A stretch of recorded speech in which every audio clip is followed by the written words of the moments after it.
The classical concept of society is in a deep crisis, and it's interesting that science also is in a deep crisis. New ideas are evolving, much more important, I would say, than the discovery of a new elementary particle or something like that, in the sense that the classical science is leaving its old ideological niche, having more, I would say, universal meaning, carrying a more universal message, in which questions which have been asked by other civilizations, like Indian or Chinese civilization, can be incorporated. And this opens the possibility of a new view of the world, which is going beyond the classical subdivisions. Time appears always as a result of an incomplete description.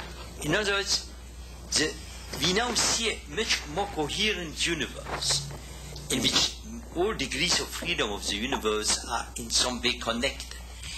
And therefore we have flows of information which are going on there and which are expanding, encompassing more and more degrees of freedom.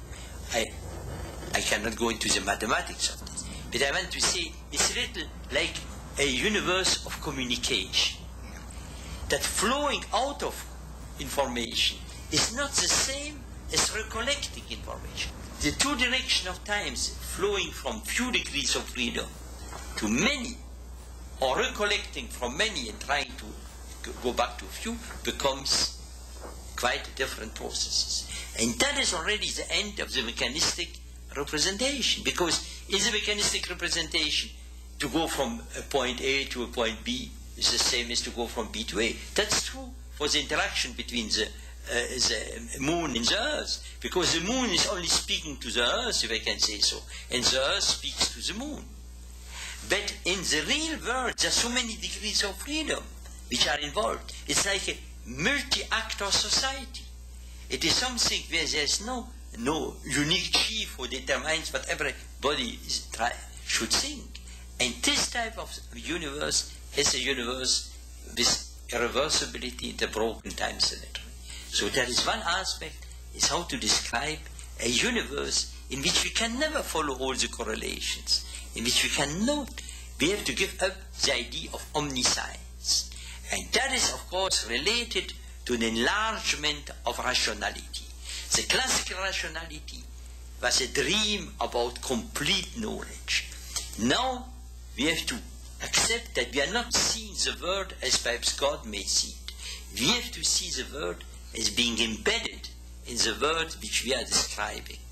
And that leads to what Herbert Simon has called bounded rationality.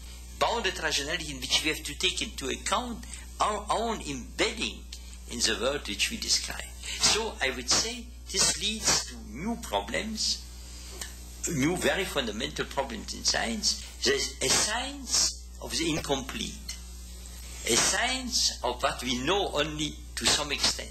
You know, we are like in front of the ocean. Our forerunners were very naive. They would say, well, the ocean is maybe perhaps very deep, but we shall be able to explore the whole ocean.